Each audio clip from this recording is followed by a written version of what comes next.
ለፍቼ አሳድጌያለሁ። በሰው ቤትም ብዙ ነገር አይቻለሁ።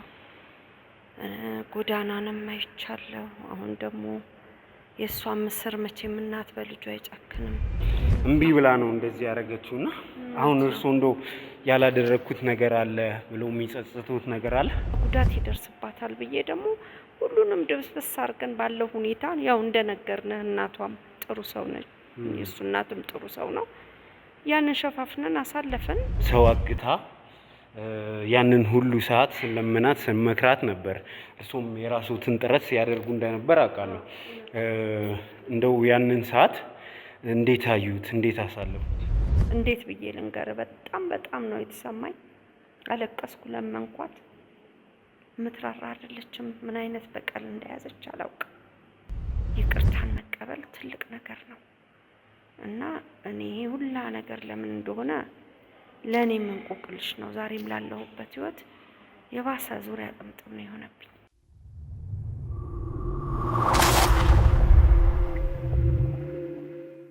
ሰላም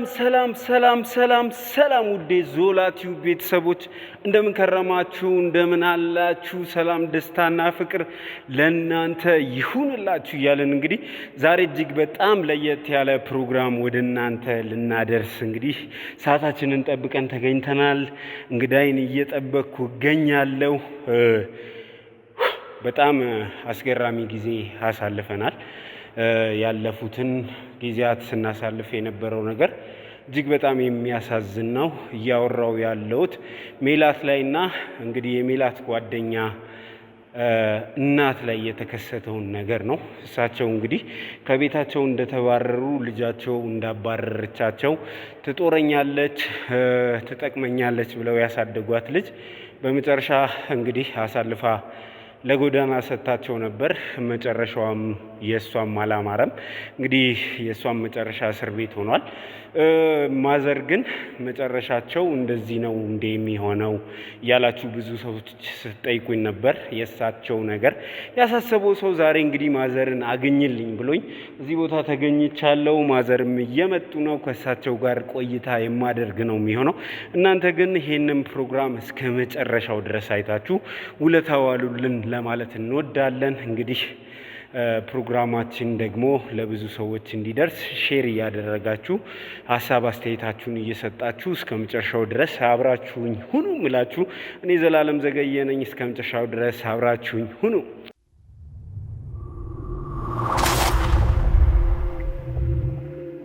ተመልሰን መተናል። ማዘር መተዋል። ወደዚህ ልምጣ ልምጣት ወይስ እየመጣሉ? እንደምን አሉ? አምሮቦታል። በጣም ግራ ያጋባል። ግራ የሚያጋባ ቦታ። እንኳን ደህና መጡ። እንዴት ኖት?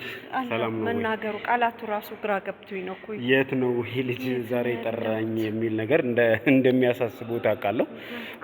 ዛሬ ደግሞ እንደ ባለፈው ጊዜያት ሳይሆን የተለየ ነገር ይኖረናል። ከእርሱ ጋር እንዲያምሩቦት እንዲመጡ ያደረግኩት ለዛ ነው። በጣም ብዙ ጊዜ በእንባ በሀዘን እንዳሳለፉ አውቃለሁ። አሁንም የልጅቱ መታሰር እርሶ ላይ ያሳደረውን ተጽዕኖም አውቃለሁ። ግን ደግሞ ስለ እርሶ አንዳንድ ያሰብናቸው ነገሮች አሉ። ስለ እሱ እንድናወራ ነው። አሁን ያሉበት ሁኔታ ግን ምን ይመስላል? እንደ እናት ምን የኔ ነገር ምን ብዬ ምኑን ከየት ጀምሬ ከየት ልጨርሰው ብለህ ነው? ያው መውለድ ከባድ ነው። ለፍቼ አሳድጌያለሁ። በሰው ቤትም ብዙ ነገር አይቻለሁ። ጎዳናንም አይቻለሁ። አሁን ደግሞ የእሷን ምስር መቼም እናት በልጇ አይጨክንም። ይከብዳል። አቅም የለኝ አልጠይቃት።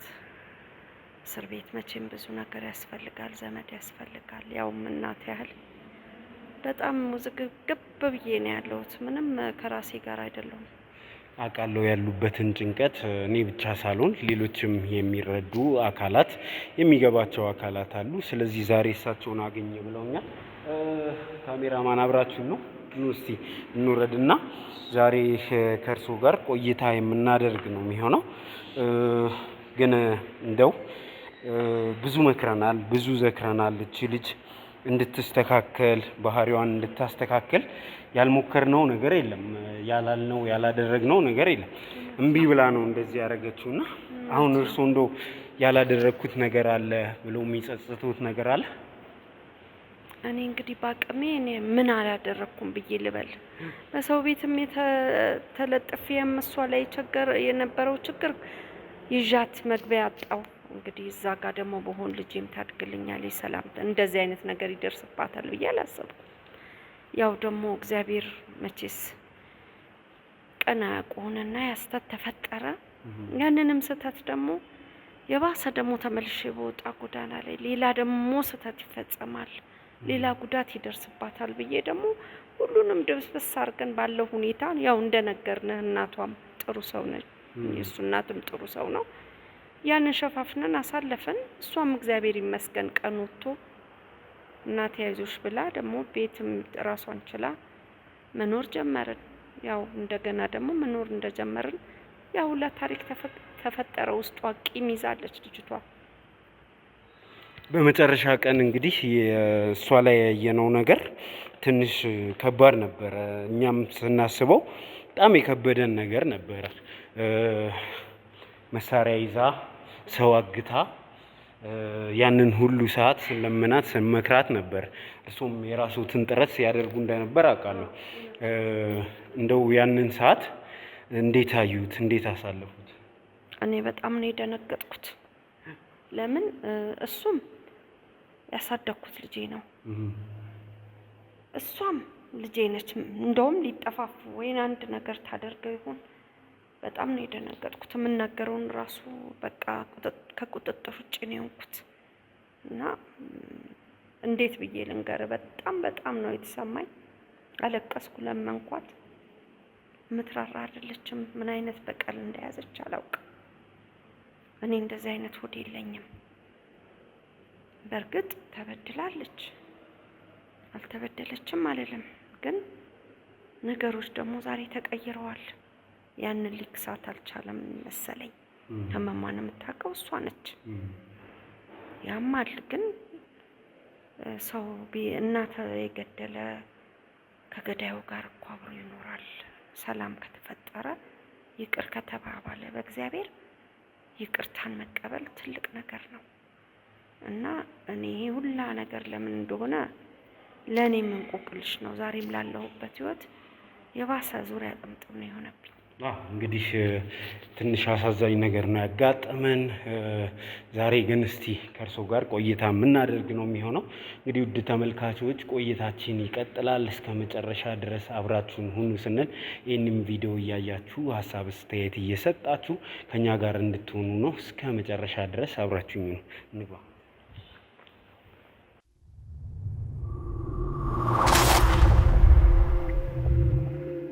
እሺ እንግዲህ ተመልካቾቻችን ተመልሰን መጥተናል። እንግዲህ ተመልሰን ስንመጣ ብዙዎቻችሁ የምታውቁት በብዙ ሚዲያ የምታገኙት ወንድማችንን ይዘን ነው የመጣ ነው። የመጀመሪያ ጥያቄ የሚሆነው ማዘርም ጥያቄ ስለሚሆንባቸው ለተመልካቾችም ጥያቄ እንድትመልስ የት ነው የምንገኘው? አንተስ ማነህ? የሚል ጥያቄ ነው እንጠይቀህ።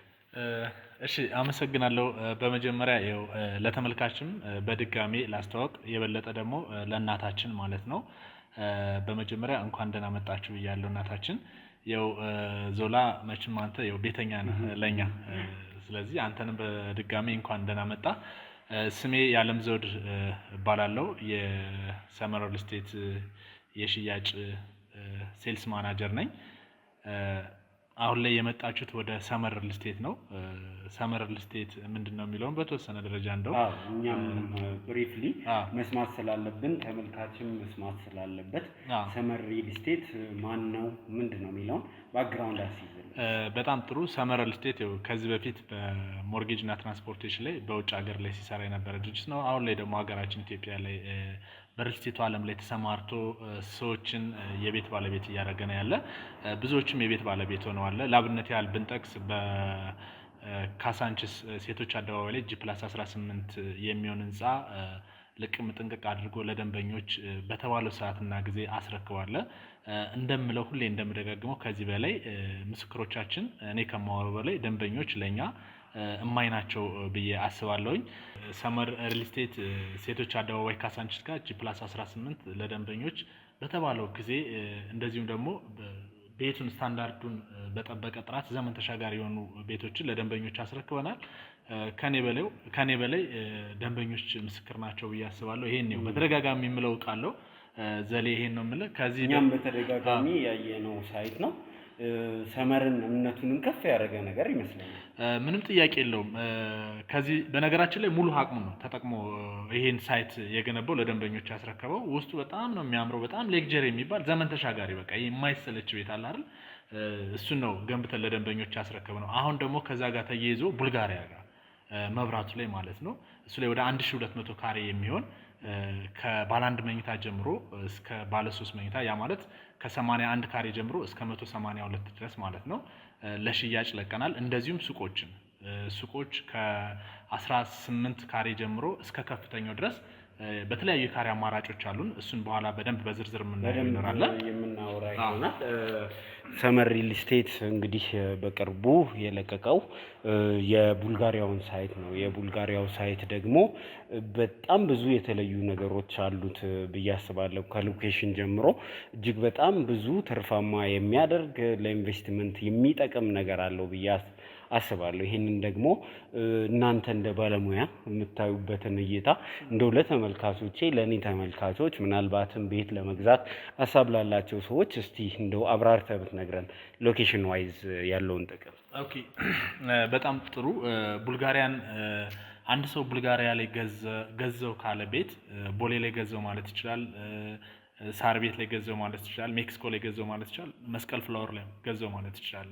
ለምን ወደ ሁሉም ቦታ በጣም ሴንተር ነው። ወደ ሁሉም ቦታ ወክ እያደረክ የምትሄድበት ቦታ ነው ማለት ነው። ስለዚህ በጣም አሪፍ የሚባል ቦታ መስቀለኛው መብራቱ ጋር ነው ያለ። የትራፊክ መጨናነቅ የማይበዛበት አካባቢ ላይ በጣም ብዙ ዲፕሎማቶች አሉበት፣ ኤምባሲዎች አሉበት ነው። ለአብነት ያህል አፍሪካ ኤምባሲን የአፍሪካ ህብረትን ብንጠቅስ አፍሪካ ህብረት ፊት ለፊቱ ላይ ነው ያለ። ይሄ ነገር ምንድነው ለየት የሚያደርገው ነገር አለ ማለት ነው። ከዛ በተጨማሪ ደግሞ እዛ አካባቢ ያሉ የኮሊደር ስራዎች የሚሰሩ የኮሊደር ስራዎች በጣም ለየት የሚያደርገው ነገር አለ። በነገራችን ላይ ከኮሊደር ጋር ተያይዞ እዛ አካባቢ ይሄ ቡልጋሪያና አካባቢውን ተያይዞ የሚሰሩ ኮሊደሮች ለቻይና ካምፓኒ እንደተሰጠው ይሄ ምንድነው እዛ አካባቢ ያሉ ግንባታዎችም ኮሊደሮችም በአጭር ጊዜ ተጠናቀው ለሚመለከተው አካል እንዲቀርቡ መንግስትም አስገዳጅ ያወጣበት ነገር አለ። በተለይ መዲናችን ኢትዮጵያ ወይ መዲናችን አዲስ አበባ ከአፍሪካ ህብረት መቀመጫ ጋር ተያይዞ ያለው ነገር ስለሆነ ለምን ለአፍሪካ ሀገሮችም ተምሳሌት መሆን አለበት፣ ገጽታ መሆን አለበት። ይሄን ገጽታ ደግሞ የሚቀይረው ወይ የሚያሳየው ቡልጋሪያና አካባቢው ነው። በቃ ሌላ ምንም እንትን የለውም። ስለዚህ ከዚህ ጋር ተያይዞ ቆንጆ የሚባል ቦታ ወይም ሳይት ላይ ነው አሁን እየገነባን ያለን። እንደዚሁም ግንባታውን በተመለከተ በምናይበት ጊዜ የቤቶች የአርኪቴክት ስራዎች ስለሺ በሚባል የስካይላይት ሆቴል እና የኢትዮጵያን አየር መንገድ ስራዎች ወደ 40 ዓመት ምናምን አካባቢ ልምድ ያለው በቤቶች አርኪቴክት ላይ የተሳተፈ ባለሙያ ነው። ይሄም ለየት የሚያደርገን አለ። በደንብ ስክሪን ላይ የምናየው ይኖራል።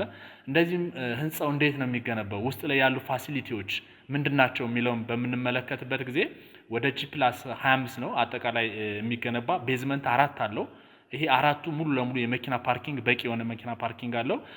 እስከ 4ኛ ድረስ ሱቆች ናቸው። ከ4ኛ በላይ መኖሪያዎች ይጀምራሉ ማለት ነው።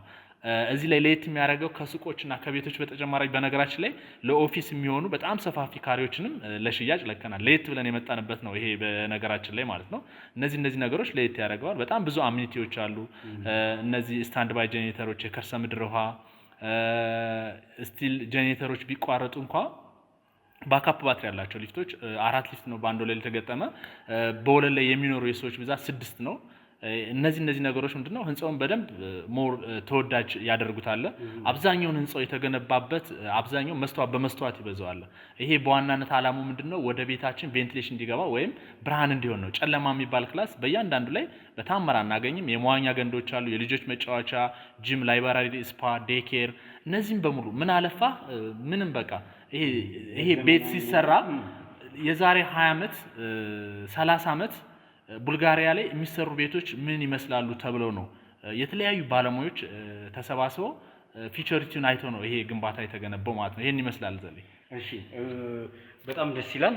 እኔ ሰመርን በስራ ጥራት ማንም የሚወዳደረው እንደሌለ እናውቃለን እና ይህንንም ደግሞ እዚህ ሴቶች አደባባይ ጋር ባለው ሳይታችሁ በደንብ አሳይታችሁናል፣ አስገርማችሁናል። በደንብ ደስ የሚሉ ነገሮች ይዛችሁ እንደምትመጡ እናምናለን። እንግዲህ በጣም ለየት የሚያደርገው ሱቆችና የመኖሪያ ቤቶች ያጣመረ ለኦፊስም የሚሆኑ ሰፋፊ ካሬዎች አሉን ስትል ነበር እንደው። ስለዚህ የሰመር ሱቆች እንደው እዛ ቦታ ላይ ሆነው አይቀመሱም ብዬ ባስብ ልክ ነው ሆነው በምን ያህል ካሬ በምን ያህል እየሸጣችሁ ነው የሚለውን በደንብ እስቲ ዲቴል ነገር። በጣም ጥሩ። ላብነት ያህል ማየት ያለብን ካሬዎችን እንዳልኩ ከ18 ካሬ ጀምሯለን። ነገር ግን በጣም እጃችን ላይ ያሉ ጥቂት ናቸው። ከዚህ በፊት ባለፈው በሰራነው ፕሮግራም ወይም ሰርፕራይዝ ባረግነው ብዙ ደንበኞች ላይ በኋላ ተመልሰን የምናወራው ይሆናል እንጂ ብዙ እንትኖች ተፈጥሮ ነበር። ደጋግሜ ግን ተናግሬ፣ ነገር ግን ተመልካቸው በተለያየ ምክንያት እየዘገዩ ይደውላሉ። እንደዚሁም ደግሞ ቤታቸውንም ቡክ ያላረጉና የተመለሱ አሉ። እንደዚሁም ደግሞ ጨርሰው ውልም አግሪመንት የወሰዱ ደንበኞቻችን አሉ። በዚህ አጋጣሚ ማለት ነው እሱም በደንብ በኋላ ላይ ዲስከስ የምናደርግበት አለ ማለት ነው። የቀጣይ የሚመጡ ደንበኞችስ እንዴት ነው መስተናገድ አለባቸው የሚሉትም ማለት ነው። ከዛ ጋር ተያይዞ ላብነት ያህል ማውራት ያለብን ዛሬ ላይ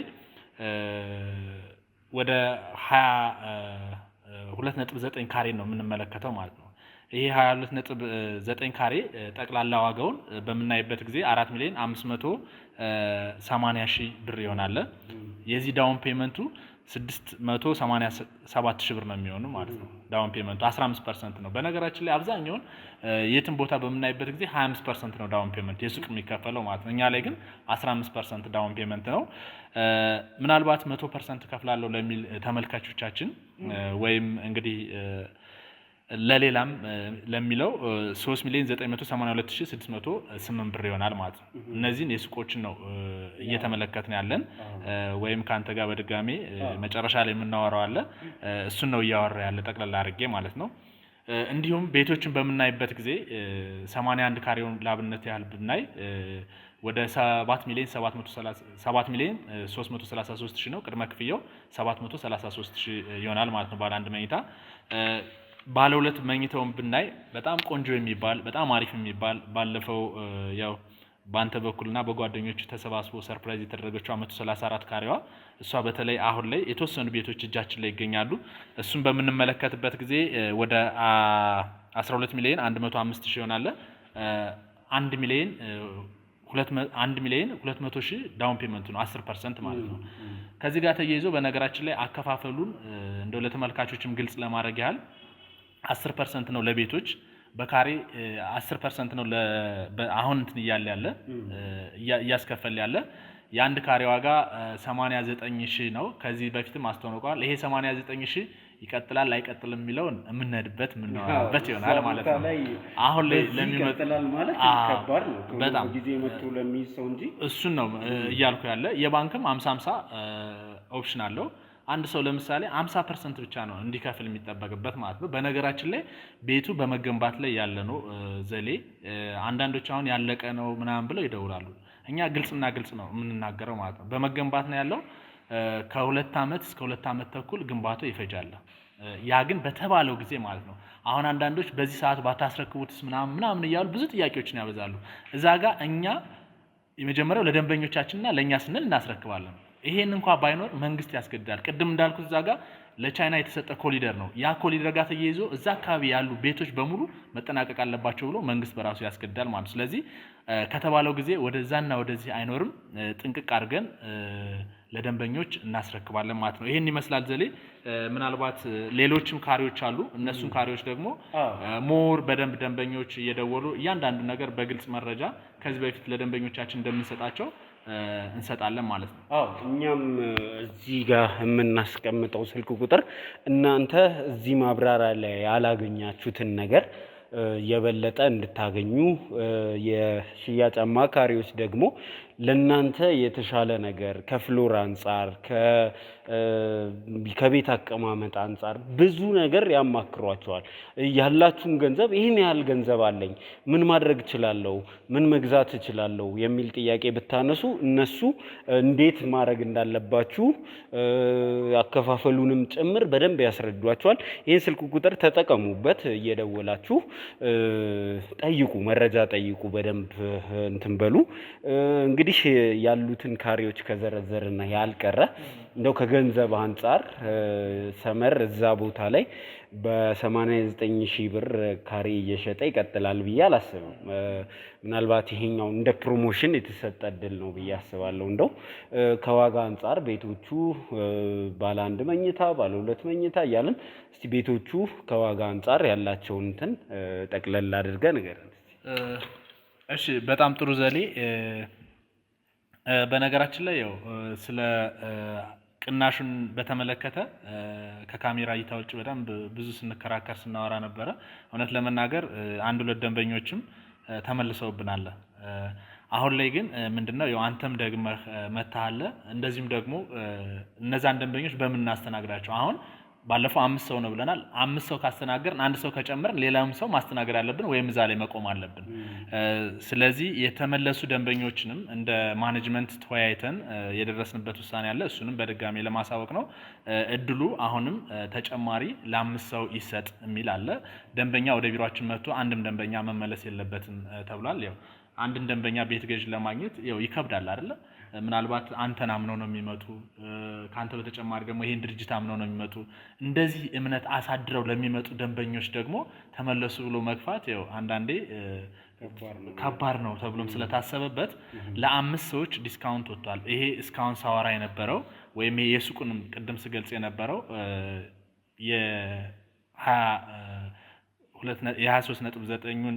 የ22.9 ካሬውን ጠቅላላ ዋጋው 4,580,000 ነው። በዚህ ማንም ሰው ፓርቲሲፔት ማድረግ ይችላል። ከዚህ በፊት ያስተዋወቅኩት አለ 15 ካሬ፣ እሱ አልቋል። በቃ ግልጹ የምነግራችሁ ማለት ነው። ምናልባት ተመልካቾችም 18 ካሬውን ወይም ደግሞ 22.9 ካሬውን እንደዚሁም በዛ አካባቢ ያሉ ካሬዎችን ካልሆነ 15 ካሬዋን ለምትሉ ተጠናቋል። ያኔ በደንብ አስረግጬ ተናግሬ ነበር። እነዚህም በጣም የተወሰኑ ጥቂት ናቸው እጆቻችን ላይ ያሉ። እነሱንም ባሉበት ሆኖ ቡክ ማድረግ ይችላል። በጣም ትንሽ ነው። በጣም ቆንጆ የሚባል አቀማመጥ ነው። ለመልቲ ስራ የምትጠቀምበት በጣም ጥሩ የሚባል ሱቅ ነው በነገራችን ላይ ማለት ነው። አቀማመጡን ስታየው ሱቆች እንዳለው ይሄ ሞል ስታንዳርድ ናቸው ያሉት። ስለዚህ በደንብ ተዘዋውረ የምታገኘው ነገር ነው። ስለዚህ እዚህ ላይ ሁሎችም ፓርቲሲፔት ማድረግ አለባቸው። ከዚህ ጋር ተያይዞ ሰው አንደርስታንድ የማያደርገው ቤት ነው። የቤት ካሬ ዋጋ 89,000 ላይ ቡልጋሪያ ላይ በታምር የለም። በቃ እውነቱን ስነግር ማለት በታምር ማለት ነው። ይሄንም በደንብ አድርገው ደንበኞች በደንብ አድርገው ዲስካውንቱን መጠቀም አለባቸው።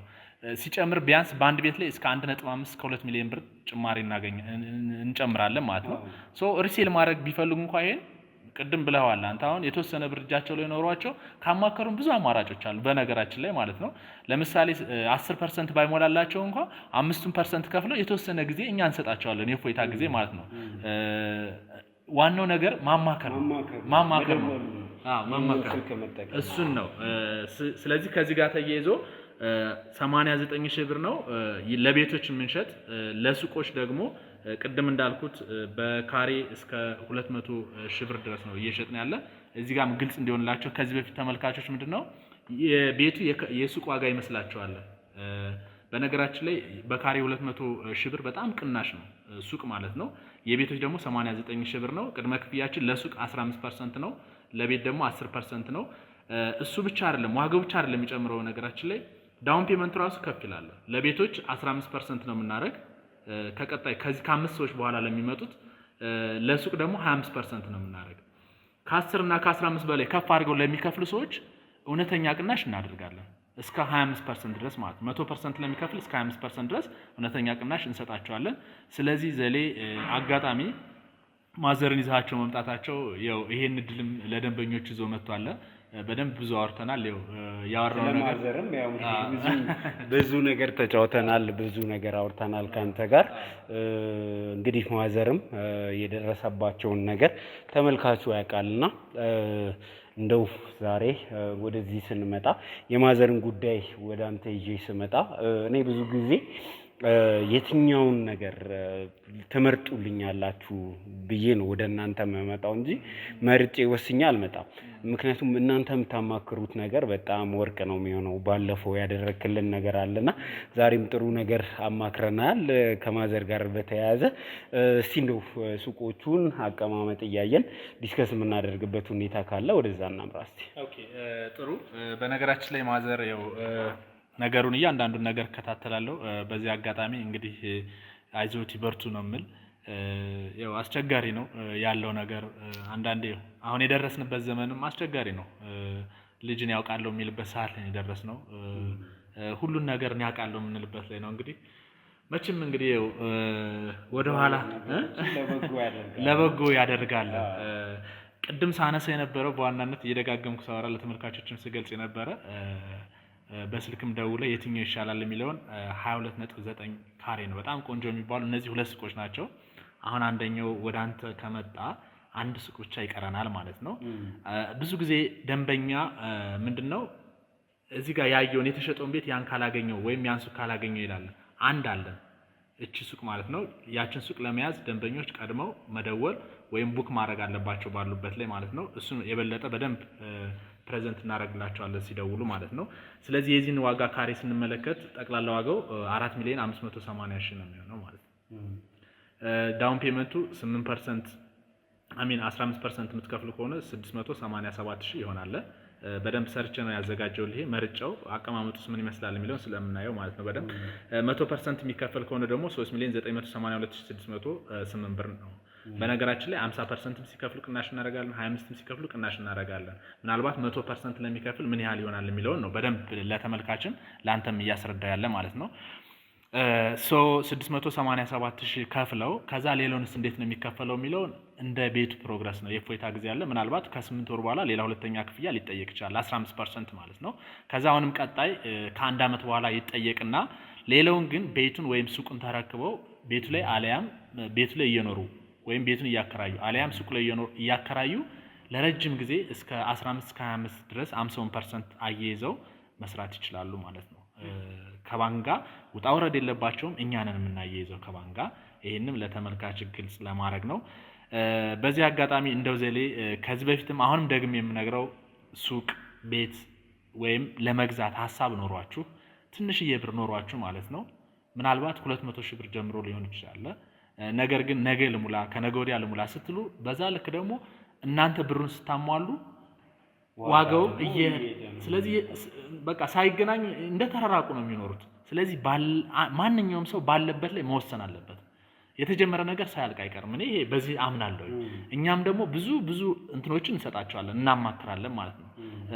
አለ አይደል ሚዲያ ላይ ብዙ ማትገልጣቸው ነገሮች አሉ። አሁን እንዲህ ብለህ ብትገልጽ ሁሉም ሰው በዛ ነገር ልስተናገድ ብሎ ስለሚያስብ ማለት ነው ያን እድል ልጠቀምበት ብሎ ለኛም ጭንቀት ስለሚሆንብን ማለት ነው። ሰው ከዚህ አንፃር ይሄ ቤት ቢሆን ይሄ ሱቅ ቢሆን ጥሩ ነው ብዬ አስባለሁ። ዘሌ ምን ታስባለህ? ከዋጋም አንፃር በጣም ቆንጆ ነው። እኛም ካሰባሰብ ነው ካለን አቅም አንፃር የተሻለ ብለን እንግዲህ ካንተ ጋር ኦፍ ካሜራ እንመካከርና በዛ ላይ ደግሞ አሳያቸዋለሁ ስላልከኝ እሱን አይተነው ከዋጋም አንፃር እኛም ከያዝነው ገንዘብ አንፃር የተሻለ የምንለውን እንመርጣለን። እስቲ ወደዛ ሄደን ብታማክረን። እሺ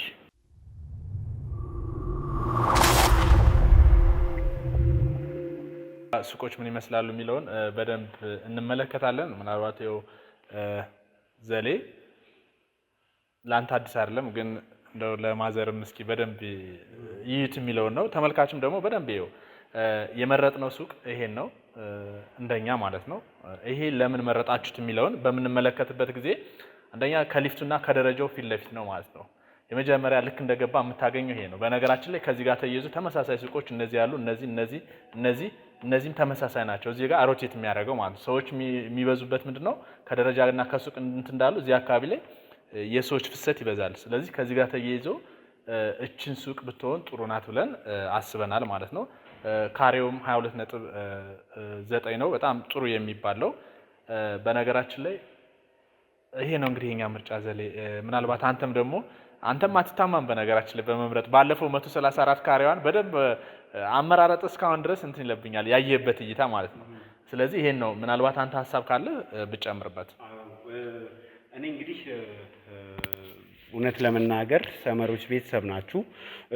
የተሻለ ነገር ለኔ ተመልካቾች ጭምር በመስጠት ነው የምትታወቁት። እንደው ቺን 22 ካሬ እኛ መርጠን ስንወስድ ቀሪ ሱቆች ይኖራቸዋል ወይ እንደው ያልወሰኑ ሰዎች ካሉና መምጣት ቢፈልጉ ቺን 22 ካሬ ጨምሮ ሌሎች የሚያገኟቸው ሱቆች ምን ይመስላሉ የሚለውን እስቲ እንደው ብሪፍ ታደርግልን። እሺ በጣም ጥሩ።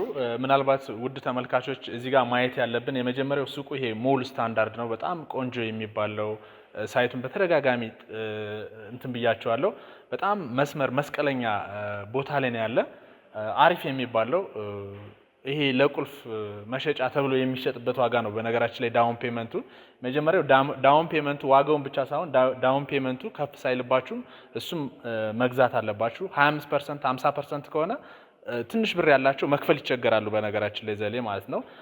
ሌላው 22.9 አንድ ሱቅ ነው ያለች። እንግዲህ እችን ሱቅ ያው ቀድሞ የከፈለ ያገኛታል። የእናንተን ተመሳሳይ እንውሰድ ያለ ማለት ነው።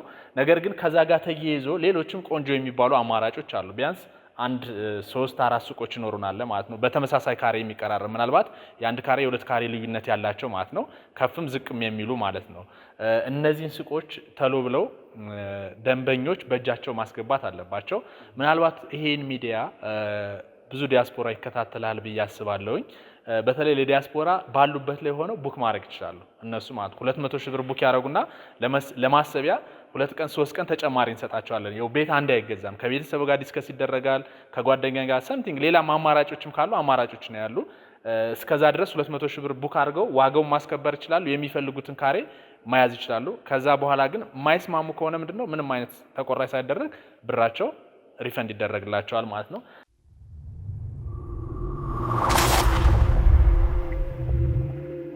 እዚህ ጋር 200 ሺህ ብር ከፍለው ደንበኞች የሚፈልጉትን ካሬና እንደዚሁም በቅናሹ በከፍተኛ ቅናሽ በሚባል ደረጃ ቤታቸውን ዋጋቸውን ማስከበር ይችላሉ ማለት ነው። ስለዚህ ባሉበት ላይ ሆነው 200 ሺህ ብር መክፈል ይችላሉ። እዛ መክፈል ባይችሉም እዚህ ወኪል ካላቸው በወኪሉ አማካኝነት ማስገባት ይችላሉ ማለት ነው። ከዚህ ጋር ተያይዞ ዘሌ ቤቶችንም ብናይ ጥሩ ይመስለኛል።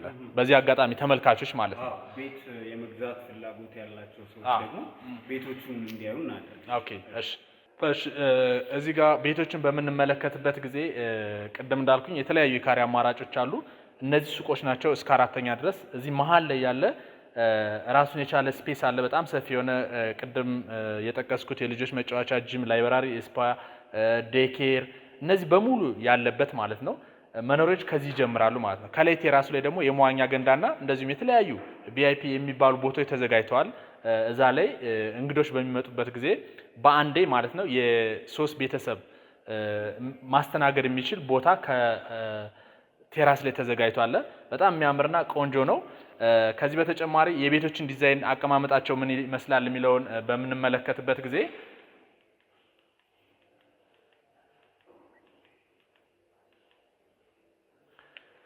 በአንድ ወለል ላይ 6 ቤቶች ናቸው ስል ነበር ቅድም ላይ። አቀማመጣቸው ይሄ ነው የሚመስለው። ይሄ ኮሊደራችን ነው። ሌላው እነዚህ የበር መውጫዎች ናቸው። ከበር የምንወጣበት በራችን ነው። ስለዚህ 6 ቤቶች ነው ያሉት። በአንድ ወለል ላይ 4 ሊፍት ነው የተገጠመለት። እያንዳንዱ ቤት በቂ ብርሃን እንዲያገኝ ተደርጎ የሚሰራው ይሄ የተፈጥሮ ቬንቲሌሽን ወይም የተፈጥሮ ብርሃን ማለት ነው። እዚህ ላይ አሁን ልናየው የሚገባ ነገር ምንድነው? ከቤታችን ስንወጣ ፊት ለፊት አይደለም በሩ የሚተያየው ማለት ነው። አብዛኛውን ጊዜ የተለመደው ይሄ ነው። ከበር ስንወጣ ፊት ለፊት ነው። እዚህ ጋር ግን ጎን ለጎን ነው ሰዎች የሚወጡት ማለት ነው። በተለይ ከፕራይቬሲ አንፃር በጣም የሚመከርና ጥሩ የሚባለው ባለፈው በደንብ ደጋግመን ለተመልካቾች ስንገልጽ ነበረ። እንዲህ አይነት የአሰራር ሂደቶች በነገራችን ላይ በጥቂት ነው የምናገኘው። ቤት ከገዛ ላይ ቀር በደንብ ውስጡ ደስተኛ ሆነ ለእድሜ ልክ ነው ቤት አይደለ። ከስራ ውለህ ደክመህ ምናምን ቤት ላይ ስታርፍ የአንድ ካምህን ድብርትን የሚያስለቅቅ መሆን አለበት እንጂ ድብርትን የሚያበብስ መሆን የለበትም ማለት ነው። ስለዚህ እነዚህ ነገሮች ለየት ያደርገዋል። ሌላው ይሄ ከፍታ የጣራው ከፍታ ስቲል ራሱ ወደ 3 ሜትር ምናምን አካባቢ ነው ከፍታ ያለው ማለት ነው። ይሄም ለየት የሚያደርገው ነገር አለ። ከዚህ ጋር ተያይዞ ምናልባት ባለ አንድ 134 ካሬውን እንደ ሳምፕል ማየት እንችላለን። ይሄ 134 ካሬ ባለፈው አንተ በዋናነት የመረጥከው ነው። በጣም ኮርነር የሚባል ቤት ነው። በጣም ለቀቅ ያለ ሙሉ ቤተሰብን መያዝ የሚችል ከፈለግን ደግሞ ለዲፕሎማቶችም አሊያም ለማከራየት የምንፈልግ በከፍተኛ ዋጋ የምናከራየው እንሽጠው ብንልም እንኳን ከእጃችን የሚወጣ ቤት ነው ማለት ነው። እንዳልኩ ኮርነር ላይ ያለ ቤት ነው። እነዚህ ቤቶች ምናልባት 3 ቤቶች ቢኖሩ ነው እጃችን ላይ። አሁን የቤት ፍላጎት ያላቸው ሰዎች ቀድመው ከታች ባለው ስልክ በመደወል ቢያማክሩን በደንብ አድርገን ስለ ቤቱ በደንብ ትንተና መስጠት እንችላለን። አከፋፈል የሚቸገሩ ከሆነ እነሱ የማይቸገሩበትን ሂደቶችን ማመቻቸት እንችላለን ማለት ነው። ስለዚህ በደንብ አድርገን ምን ይመስላል 134 ካሬው የሚለውን ማየት እንችላለን።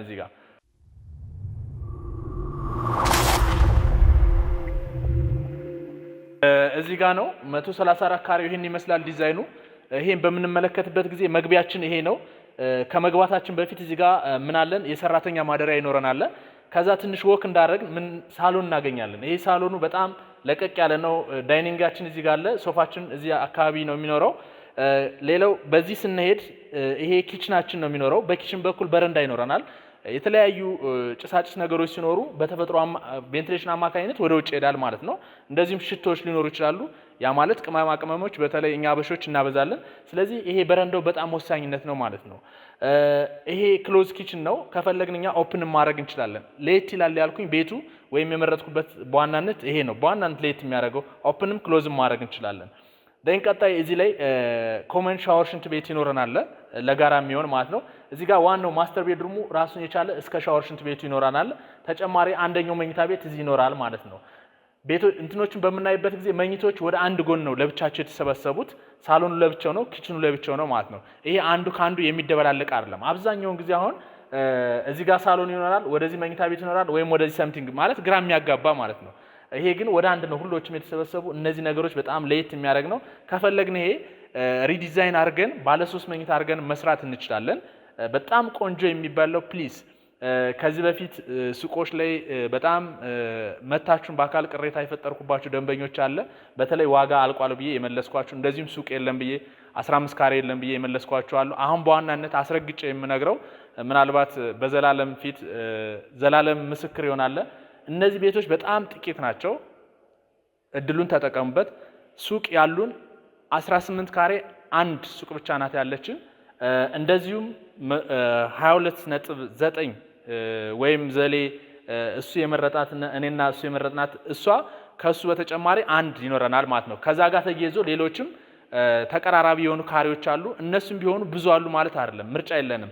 ስለዚህ ምርጫችሁንም ዋጋችሁንም በተባለው ጊዜ ተጠቅማችሁ ደውሉ። ካለፈ በኋላ ፕሊስ አትደውሉ። አሁን ነው ይሄ እናንተ ላይ እንደደረሳችሁ እድለኞች ናችሁ። ደውሉልን። ከታች ባለው ስልክ ማብራሪያ እንሰጣችኋለን። ምናልባት እኔን ላታገኙ ትችላላችሁ። ስልክ የሚቀበል ራሱን የቻለ የሽያጭ አማካሪ አለ። እሱ በደንብ ፕሬዘንት ማድረግ ይችላል። እኔንም ከፈለጋችሁ በአካል ቢሮ መታችሁ ማግኘት ትችላላችሁ።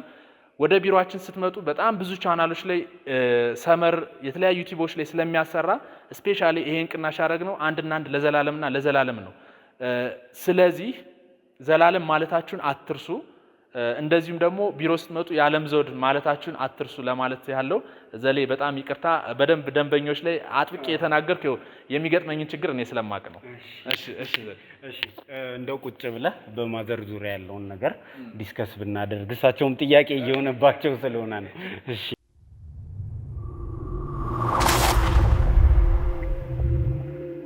እሺ እንግዲህ ተመልካቾቻችን እጅግ ግሩም ከሆነ ገለጻ በኋላ ተመልሰን መጥተናል። የዓለም ዘውድ እንደው ከልብ ነው አመሰግነው። ምክንያቱም ብዙ ሰዎች የሚፈጠርባቸውን ችግሮች ጭምር ነው በደንብ እየገለጽክልን የነበረውና ከዚህ የተነሳ በጣም ማመስገን እፈልጋለሁ። ግን ከምንም በላይ ማዘር ይሄንን ሁሉ ሰዓት ቁጭ ብላ ሲሰማን ነበርና እስቲ እንደው ምንድን ነው ለሷ የያዝ ነው የሚለውን ነገር እኔ እናንተው ካሜራ ስለወሰንን እስቲ እንነግራለን። ኦኬ በጣም ጥሩ። እንግዲህ ያው ማዘር ያለውን ችግር በደንብ እናያለን። ከቤት እንዴት እንደወጡ አሁን ኦልሞስት ጎዳና ላይ መውጣት ነው የቀረውት ማለት ይቻላል። ዘሌ በደንብ እንትን እያለኝ ነበረ። እውነት ለመናገር ልጅ በዚህ ያህል ደረጃ በእናት ሲጨክን ደግሞ በጣም ያናድዳል። ከዚህ ጋር ተያይዞ ዘላለም ይኸው ከዚህ በፊት በጣም ብዙ ነገሮችን ይሰራል። እንግዲህ ወደፊት ይኸው ዘሌ በደንበኞች ፊት ቃል እንገባለን ለየት ያለ ፕሮግራም አድርገን አንተንም ሰርፕራይዝ እናረጋለን። በቃ በጣም ብዙ ነገር ነው እውነት ለብዙ ሰዎች ታድጋቸዋል። ከዚህ ጋር ተያይዞ ማዘር ዘላለም የተለያዩ ሰዎችን በማሰባሰብ የሰውን ችግር በተለያዩ ሶሻል ሚዲያዎች ላይ በማውጣት ይሄ እስካሁን ስናወራ የነበረ ደጋግሜ 22.9 ካሬ የሱቅ የሚለውን ተወያይተን ከኛ ጋር ይሄ ሱቅ ለሶ እንዲሆን ተደርጓል ማለት ነው።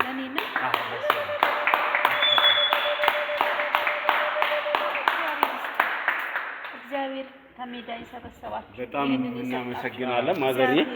ዘሌ ነው እንግዲህ ይሄን ሁሉ ያረገ ዘሌ ማዘር እንግዲህ ለእርሶ መጦሪያ እንዲሆን ልጄ እግዚአብሔር ይስጥልኝ። አየኸኝ እድሜና ጤና እሱ ያስባችሁ። አሜን ማዘር። እንግዲህ በጣም ብዙ ሰዎች እጅግ በጣም ብዙ ሰዎች የእሳቸው ታሪክ ልባቸው ተነክቶ ይህንን አድርገዋል። ማዘር እንኳን ደስ አሉት። ለእርሱ መጦሪያ እንዲሆን አንዳንድ ጊዜ እያንዳንድ ልጅ ፊቱም እጁም እሳት ይሆናልና ከዚህ በኋላ የልጅ እጅ እንዳያዩ በራሶት እንዲጦሩ እንግዲህ ሱቅ መከራየት የሚችል ለስራበት ካሉ ደግሞ መስራት የሚችሉበትን ቦታ ለእርሱ እንዲሆን አድርገናል። ከልብ እናመሰግናለን። ይህንን ያደረጋችሁ ሰዎች በጣም እናመሰግናለን ለማለት እወዳለሁ። ምንም እንኳን በገዛ ልጆት ቢገፉም ውጭ ሀገር የሚኖሩ ወንድምና እህቶቻችን የዓለም ዘውድም እንደተናገረው በሶሻል ሚዲያ ወጥተን ይህንን ነገር የነገርናቸው ሰዎች የጡት እናት ትሆነናለች ምንም እንኳን ልጅ ዋንሆን ብለዋል። እንግዲህ መርቁልን እርስዎ ነው ማለት ነው። ጤና ይስጥልኝ፣ እግዚአብሔር ይስጥልኝ። ለእኔ ባጎደላችሁት መድኃኔዓለም ይስጣችሁ፣ ይምላላችሁ፣ ከእንደዚህ አይነት ነገር ይሰውራችሁ፣ የወለዳችሁትን ይባርክላችሁ፣ ዘራችሁ ይባረክ። ባላችሁበት መድኃኔዓለም ይስጥልኝ። ሌላ ምንም የምለው የለኝም።